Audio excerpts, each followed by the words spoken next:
ಅರ್ಧ ರಸ್ತೆಯಲ್ಲೇ ತಡೆಗಟ್ಟಿ ನಿನ್ನ ಕೊಲ್ತೀವಿ ಇವತ್ತಂತೇಳಿ ಥ್ರೆಟನ್ ಮಾಡಿದರು. ಆ್ಯಕ್ಚುಲಿ ಈ ಕೊಲೆ ಆಗಿರ್ತಕ್ಕಂಥದ್ದು ಪ್ರಮುಖ ಕಾರಣ ಅಂತಂದರೆ ಆ ಊರಿನ ಗೌಡ ಮತ್ತು ಎಸ್.ಟಿ ವಾಲ್ಮೀಕಿ ಜನಾಂಗದ ಜೊತೆ ಒಂದು ದೊಡ್ಡ ಸಂಘರ್ಷ ಆಗಿತ್ತು.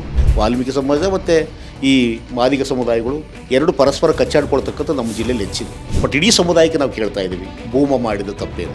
ಕೈ ಮುಗಿದು ಕೇಳುವೆ ಹೇಳ್ರಿ ದೈವ, ಭೂಮ ಮಾಡಿದ ತಪ್ಪೇನೋ? ತಪ್ಪು ಮಾಡಿದರೆ ಕಾನೂನೈತೆ, ಕೊಲೆಯಾಕ ಆಯ್ತು. ವೀಕ್ಷಕರೇ ನಮಸ್ಕಾರ, ನೀವು ನೋಡ್ತಾ ಇದ್ದೀರಾ ಕನ್ನಡ ಪ್ಲಾನೆಟ್. ನಾನು ಮನೋಜ್ ಆರ್ ಕಂಬಳಿ. ಇತ್ತೀಚೆಗೆ ರಾಯಚೂರಿನ ದೇವದುರ್ಗ ತಾಲೂಕಿನಲ್ಲಿ ಒಂದು ನಡು ರಸ್ತೆಯಲ್ಲಿ ಕೊಲೆ ನಡೆದಿತ್ತು. ದಲಿತ ಮುಖಂಡ ಮತ್ತು BSP ಜಿಲ್ಲಾಧ್ಯಕ್ಷ ಆಗಿದ್ದಂತಹ ಭೂಮಾನಂದ ಅವರ ಕೊಲೆಯನ್ನು ದುಷ್ಕರ್ಮಿಗಳು ನಡು ರಸ್ತೆಯಲ್ಲಿ ಬೈಕ್ನಲ್ಲಿ ಹೋಗ್ತಿದ್ದಾಗ ಸುಮಾರು ಮಂಗಳವಾರ ರಾತ್ರಿ 8 ಗಂಟೆ ಸುಮಾರಿಗೆ ಅನಿಸುತ್ತೆ ಕೊಲೆಯನ್ನು ಮಾಡಿದರು. ಸೊ ಒಂದು ರೀತಿಯಲ್ಲಿ ಕೊಲೆ ಮಾಡಿದವರು ಆತನ ಸ್ನೇಹಿತರೇ ಅಂತ ತಿಳಿದು ಬಂದಿತ್ತು. ಅದು ಒಂದು ರೀತಿಯಲ್ಲಿ ವೈಯಕ್ತಿಕ ದ್ವೇಷದ ಕಾರಣಕ್ಕೆ ಮತ್ತು ಇನ್ನೊಂದು ಜಾತಿಯ ಕಾರಣಕ್ಕೂ ಕೂಡ ಕೊಲೆ ನಡೆದಿತ್ತು.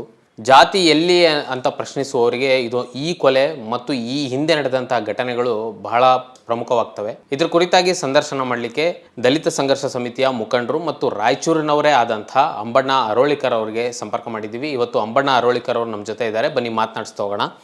ಸರ್, ಸುಮಾರು ಒಂದು 8 ಗಂಟೆ ಸುಮಾರಿಗೆ ಅನ್ಸುತ್ತೆ ಅದು ರಾತ್ರಿ ಕೊಲೆ ಆಗಿದ್ದು. ಆ ಘಟನೆ ಬಗ್ಗೆ ಏನು ಗೊತ್ತು ಸರ್ ನಿಮಗೆ? ಆ್ಯಕ್ಚುಲಿ ನಾನು 3 ದಿವಸ ಶಿವಮೊಗ್ಗ ಜಿಲ್ಲೆಯಲ್ಲಿದ್ದೆ. 2, 3, 4ಕ್ಕೆ 6:30ಗೆ ಆಗಸ್ಟ್ 4ನೇ ತಾರೀಕಿಗೆ ಬರ್ಬರವಾಗಿ ಸಾರ್ವಜನಿಕರ ಎದುರಲ್ಲೇ 6:30 ಗಂಟೆಗೆ ಈ ಒಂದು ಕೃತ್ಯ ಜರುಗಿದೆ. ಈ ಕೃತ್ಯಕ್ಕೆ ಮೂಲಭೂತವಾಗಿ ಭಾಳಷ್ಟು ಜನ ಯೋಚನೆ ಮಾಡೋದು ಏನೋ ಹೆಣ್ಮಕ್ಳು ವಿಚಾರ ಇರ್ಬೋದು, ಅಥವಾ ಭೂಮಿ ತಗದೆ ಇರ್ಬೋದು, ಅಥವಾ ಇವರೇನಾದರೂ ಯಾರನ್ನಾರು ಹೊಡೆದಿದ್ರ, ಅಥವಾ ಇವ್ರು ಯಾರನ್ನು ಕೊಲ್ಲಿದ್ರ ಅನ್ನೋ ಹಲವಾರು ಪ್ರಶ್ನೆಗಳು, ಹಲವಾರು ಗುಮಾನಿಗಳು, ಅನುಮಾನಗಳು ಸಮಾಜದಲ್ಲಿದೆ. ನಮ್ಮನ್ನು ಹಲವಾರು ಜನ ಕೇಳಿದ್ದಾರೆ. ಪ್ರಮುಖವಾಗಿ ಭೂಮಾನಂದ BSP ಉಸ್ತುವಾರಿ ಅಧ್ಯಕ್ಷನಾಗಿ ರಾಯಚೂರು ಜಿಲ್ಲೆಯ ದೇವದುರ್ಗ ತಾಲೂಕಿನ ಅದ್ದಿನಾಳ್ ಗ್ರಾಮದವನು. ಸುಮಾರು ಸಾಮಾಜಿಕ ಚಟುವಟಿಕೆಗಳಲ್ಲಿ ವ್ಯಕ್ತಿಗತವಾಗಿ ತನ್ನ ಸೀಮಿತ ಅವಧಿಯಲ್ಲಿ ಕೆಲಸ ಮಾಡಿರ್ತಕ್ಕಂಥವನು, ಹೆಚ್ಚು ಜನರಿಗೆ ಪರಿಚಯ ಇರಲಾರ್ದಕ್ಕಂಥ ವ್ಯಕ್ತಿ. ಆದರೆ ಸಣ್ಣ ಪುಟ್ಟ ವಿಚಾರಗಳಿಗೆ, ಅಲ್ಲಿ ಶಾಂಡ್ ವಿಚಾರಕ್ಕೆ ಸಂಬಂಧಪಟ್ಟಂಗೆ, ಮತ್ತು ಅವನು ವ್ಯಕ್ತಿಗತವಾಗಿ ಒಂದು ಬ್ರಿಕ್ಸ್ ಫ್ಯಾಕ್ಟ್ರಿ ಹಾಕ್ಕೊಂಡು ಸ್ವಾಭಿಮಾನದಿಂದ ಬರ್ತಕ್ಕಂಥ ಯುವಕ. ಆ್ಯಕ್ಚುಲಿ ಈ ಕೊಲೆ ಆಗಿರ್ತಕ್ಕಂಥದ್ದು ಪ್ರಮುಖ ಕಾರಣ ಅಂತಂದರೆ ಆ ಊರಿನ ಗೌಡ ಮತ್ತು ಎಸ್.ಟಿ ವಾಲ್ಮೀಕಿ ಜನಾಂಗದ ಜೊತೆ ಒಂದು ದೊಡ್ಡ ಸಂಘರ್ಷ ಆಗಿತ್ತು.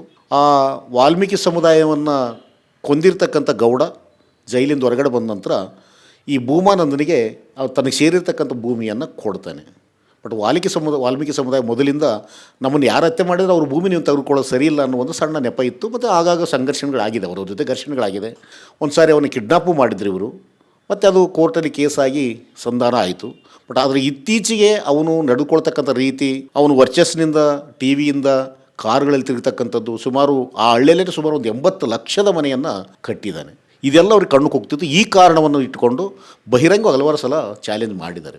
ಆ್ಯಕ್ಚುಲಿ ಅವತ್ತು ಆಗಸ್ಟ್ 4ನೇ ತಾರೀಕು ತನ್ನ ಪತ್ನಿ ಗೌರಮ್ಮನ ಕರ್ಕೊಂಡು 8 ತಿಂಗಳ ಗರ್ಭಿಣಿ ಅವಳ ತಪಾಸಣೆಯನ್ನು ಮಾಡಿಕೊಂಡು ರಾಯಚೂರಿಂದ ಸುಮಾರು ಒಂದು 30 ಕಿಲೋಮೀಟರ್ ಆಗ್ತದೆ. ಅವ್ರು ಬರೋ ಕಾಲಕ್ಕೆ ಅರ್ಧ ರಸ್ತೆಯಲ್ಲೇ ತಡೆಗಟ್ಟಿ ನಿನ್ನ ಕೊಲ್ತೀವಿ ಇವತ್ತಂತೇಳಿ ಥ್ರೆಟನ್ ಮಾಡಿದ್ದಾರೆ. ಬಟ್ ಅವನ ಅರ್ಥ ಮಾಡಿಕೊಂಡು, ಇಲ್ಲ ನಾನು ಬರ್ತೀನಿ, ಲೈ ನನ್ನ ಮಿಸ್ಸಸ್ನ ಮನೆಗೆ ಬಿಟ್ಟು ಬರ್ತೀನಿ, ಬಂದ ನಂತರ ನಮ್ಮದು ನೋಡೇ ಬಿಡೋಣ ಅಂತೇಳಿ.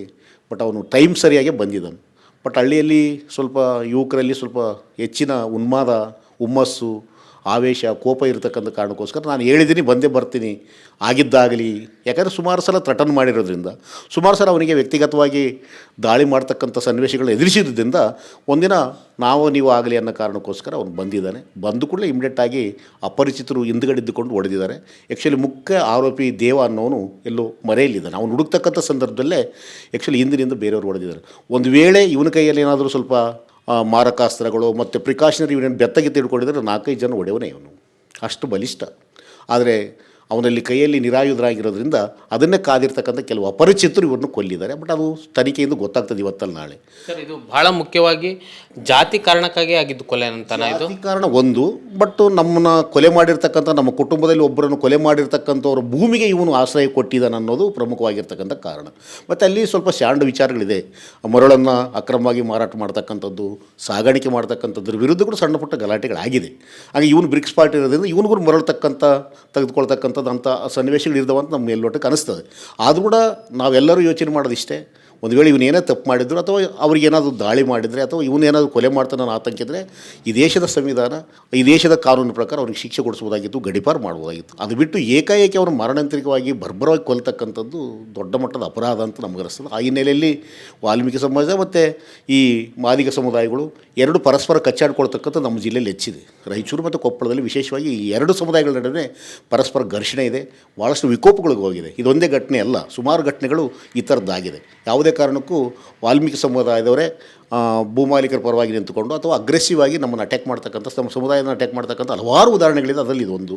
ಹಂಗಾಗಿ ಈಗಲೂ ನಾವು ಅವರು ರಿಕ್ವೆಸ್ಟ್ ಮಾಡ್ತಾ ಇದ್ದೀವಿ, ವಾಲ್ಮೀಕಿ ಸಮುದಾಯದ ಸ್ವಾಮೀಜಿಗಳಲ್ಲಿ, ರಾಜಕಾರಣಿಗಳಲ್ಲಿ ಮತ್ತು ವಿದ್ಯಾವಂತರಲ್ಲಿ, ಸಂಘಟನೆಕಾರರಲ್ಲಿ, ದಯವಿಟ್ಟು ಈ ಥರದ ಉನ್ಮಾದವನ್ನು, ಈ ಥರದ ಶಾಂತಿಯನ್ನು ಕದಡ್ತಕ್ಕಂಥ ಅಥವಾ ಕಾನೂನನ್ನು ಕೈ ತಗ್ತಕ್ಕಂಥ ಕೃತ್ಯವನ್ನು ಮುಂದೆ ಹೋಗಲಾರ್ದಂಥ ಕಡಿಕಟ್ತಕ್ಕಂಥದ್ದು ವಾಲ್ಮೀಕಿ ಸಮುದಾಯ ಮತ್ತು ಮಾದಿಗ ಸಮುದಾಯದ ಬಹುದೊಡ್ಡ ಜವಾಬ್ದಾರಿ. ಆ ಹಿನ್ನೆಲೆಯಲ್ಲಿ ಶಾಂತಿಯಾಗಿ ಸಂವಿಧಾನದ ಪ್ರಕಾರ ಅಥವಾ ಕಾನೂನು ಪ್ರಕಾರ ಶಿಕ್ಷೆಗೆ ಒಳಪಡಿಸ್ತಕ್ಕಂಥ ಪ್ರಕ್ರಿಯೆಗೆ ಮುಂದಾಗಬೇಕೆ ಹೊರತಾಗಿ ಅದು ಬಿಟ್ಟು ವ್ಯಕ್ತಿಗತವಾಗಿ ದಾಳಿ ಮಾಡಿಕೊಂಡು ಸಾಯ್ತಕ್ಕಂಥದ್ದು ಸರಿಯಲ್ಲ ಅನ್ನೋ ಒಂದು ಬುದ್ಧಿವಾದವನ್ನು ಈಗಾಗಲೇ ನಾವು ಸಮುದಾಯಕ್ಕೆ ಕೊಟ್ಟಿದ್ದೀವಿ.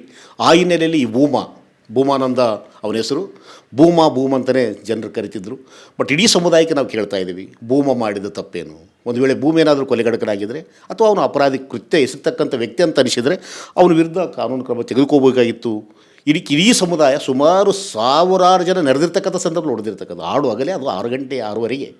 ಹಂಗಾಗಿ ಇಡೀ ಅಲ್ಲಿ ಸುಂಕೇಶ್ವರ ಹದ್ದಿನಾಳು ಗ್ರಾಮ ಇದೆ, ಅಲ್ಲಿಗೆ ಸುಮಾರು ಒಂದು ಅರ್ಧ ಕಿಲೋಮೀಟ್ರ್ ಆಗ್ತದೆ ಅಷ್ಟೇ. ಹಂಗಾಗಿ ಅವತ್ತು ಇಡೀ ಜನಸ್ತೋಮ, ನೂರಾರು ಜನ, ಸಾವಿರಾರು ಜನ ಒಂದು ದೊಡ್ಡ ಮಟ್ಟದಲ್ಲಿ ನೋಡಿದ್ದಾರೆ. ಇಡೀ ಊರೇ ಸಾಕ್ಷಿ ಅದಕ್ಕೆ, ಒಬ್ಬ ಮುಖ್ಯ ಸಾಕ್ಷಿ ಒಬ್ಬರಿಬ್ಬರಲ್ಲ, ಇಡೀ ಸಾವಿರಾರು ಜನ ಸಾಕ್ಷಿ ಆಗಿರೋದ್ರಿಂದ ಆ ಸಾಕ್ಷಿ ಆಗಿರ್ತಕ್ಕಂಥ ದೈವಕ್ಕೆ, ಸಮಾಜಕ್ಕೆ ನಾನು ರಿಕ್ವೆಸ್ಟ್ ಮಾಡಿ ಒಂದು ಹಾಡು ಬರೆದಿದ್ದೀನಿ, ಜಾಗೃತಿ ಹಾಡನ್ನು. ಅದನ್ನು ತಮ್ಮ ಮುಂದೆ ಆಡ್ಲಿಕ್ಕೆ ಇಷ್ಟಪಡ್ತಾರೆ. ಕೈ ಮುಗಿದು ಕೇಳುವೆ ಹೇಳ್ರಿ ದೈವ, ಭೂಮ ಮಾಡಿದ ತಪ್ಪೇನೋ? ತಪ್ಪು ಮಾಡಿದರೆ ಕಾನೂನೈತೆ, ಕೊಲೆಯಾಕ ಆಯ್ತೋ? ತಪ್ಪು ಮಾಡಿದರೆ ಕಾನೂನೈತೋ, ಕೊಲೆಯಾಕ ಆಯ್ತೋ? ಮಾದಿಗನಾಗಿದ್ದೆ ತಪ್ಪ, ತಲೆ ಎತ್ತಿ ನಡೆದಿದ್ದೇ ತಪ್ಪ, ಬಿಳಿ ಬಟ್ಟೆ ಹಾಕಿದ್ದೇ ತಪ್ಪ, ಬಿಳಿ ಕಾರಲ್ಲೇ ತಿರುಗಿದ್ದೆ ತಪ್ಪ, ಪ್ರಶ್ನೆ ಮಾಡೋದೇ ತಪ್ಪ, ಪ್ರತಿಭಟನೆ ಮಾಡೋದೇ ತಪ್ಪ, ಮನೆ ಕಟ್ಟಿದ್ದೇ ತಪ್ಪ, ಮೈ ಮುರಿದು ಗಳಿಸಿದ್ದೇ ತಪ್ಪ. ಕೈ ಮುಗಿದು ಕೇಳುವೆ ಹೇಳ್ರಿ ದೈವ, ಭೂಮ ಮಾಡಿದ ತಪ್ಪೇನೋ? ತಪ್ಪು ಮಾಡಿದರೆ ಕಾನೂನೈತೆ, ಕೊಲೆಯಾಕ ಆಯ್ತು? ಭೂಮಾನಂದನ ಹೆಂಡತಿ 8 ತಿಂಗಳ ಗರ್ಭಿಣಿ, ಗಂಡನಿಲ್ಲದ ಜೀವನ ಹೆಂಗ ನಡೆಸಬೇಕು ಹೇಳ್ರಣ್ಣ? ಪುಟ್ಟ ಮಕ್ಕಳ ಜೋಪಾನ ಯಾರ ಮಾಡಬೇಕು ಹೇಳ್ರಣ್ಣ? ಅನಾಥವಾದ ಬಾಳಿಗೆ ಆಸರೆ ಯಾರು ಹೇಳ್ರಣ್ಣ?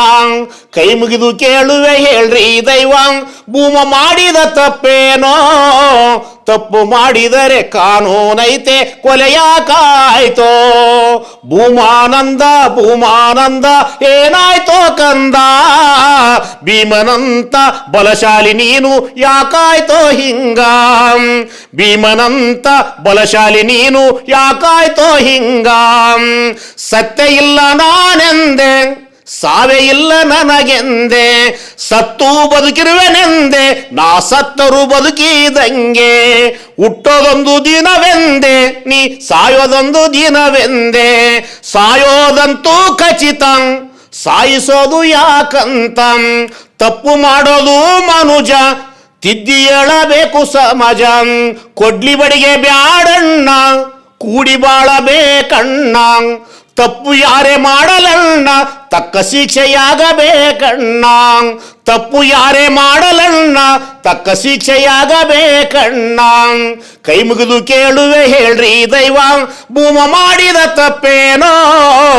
ತಪ್ಪು ಮಾಡಿದರೆ ಕಾನೂನೈತೆ, ಕೊಲೆಯಾಕ ಆಯ್ತೋ? ತಪ್ಪು ಮಾಡಿದರೆ ಕಾನೂನೈತೆ, ಕೊಲೆಯಾಕ ಆಯ್ತೋ? ಈ ಪ್ರಶ್ನೆಯನ್ನು, ಈ ಅಹವಾಲನ್ನು ಸಮುದಾಯ ಅರ್ಥ ಮಾಡ್ಕೋಬೇಕು. ಪರಸ್ಪರ ಕಚ್ಚಾಡ್ತಕ್ಕಂಥ ವಾಲ್ಮೀಕಿ ಮತ್ತು ಮಾದಿಗ ಸಮುದಾಯ ಇನ್ನು ಮುಂದಾದರೂ ಹೊಂದಾಣಿಕೆಯಿಂದ ಮತ್ತೊಂದು ರೀತಿಯ ಹಿಂಸಾತ್ಮಕ ಕೃತ್ಯಗಳಿಗೆ ಮುಂದಾಗಲಾರ್ದಕ್ಕಂಥ ಬಹುದೊಡ್ಡ ಜವಾಬ್ದಾರಿ ನಮ್ಮ ಮೇಲಿದೆ. ಅದಕ್ಕೋಸ್ಕರ ಈ ಹಿನ್ನೆಲೆಯಲ್ಲಿ ನಾನು ಮತ್ತೆ ಕೈ ಮುಗಿದು ಕೇಳ್ತೀನಿ, ಇಡೀ ಕರ್ನಾಟಕದ ಮನೆ ಮನೆಗೂ ಮುತ್ತಿದೆ ಇದು ಸುದ್ದಿ. ಯಾಕಂದರೆ ಕೊಲ್ಲಿರ್ತಕ್ಕಂಥ ರೀತಿ, ಕಳೆದಿರ್ತಕ್ಕಂಥ ರೀತಿ, ಎಂಥ ಒಂದು ದೊಡ್ಡ ಕಠಿಣವಾಗಿರ್ತಕ್ಕಂಥ ಮನಸ್ಸನ್ನು, ಕಲ್ಲು ಹೃದಯವನ್ನು ಕೂಡ ಕರಗಿಸ್ತಕ್ಕಂಥ ಒಂದು ಸನ್ನಿವೇಶವನ್ನು ಇಡೀ ಕರ್ನಾಟಕ ಕಂಡು ಕಣ್ಣೀರಾಗ್ತಾ ಇದೆ. ಅದಕ್ಕೋಸ್ಕರ ಬಂಧುಗಳೇ, ಇನ್ನು ಮುಂದೆ ಭೂಮಾನಂದನ ಕೊಲೆ ಇಡೀ ರಾಜ್ಯಕ್ಕೆ ಒಂದು ಮಾದರಿಯಾಗಲಿ.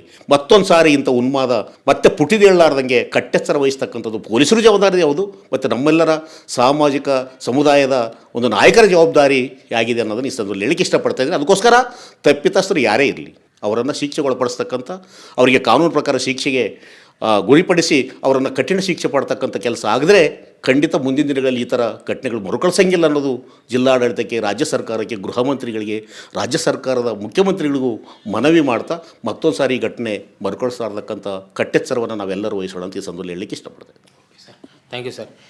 ಇದಿಷ್ಟು ಅಂಬಣ್ಣ ಅರೋಳಿಕರ್ ಅವರ ಮಾತನಾಗಿತ್ತು. ಕ್ಯಾಮ್ರಾ ಪರ್ಸನ್ ಖಾದರ್ ಜೊತೆ ಮನೋಜ್ ಆರ್ ಕಂಬಳಿ, ಬೆಂಗಳೂರು.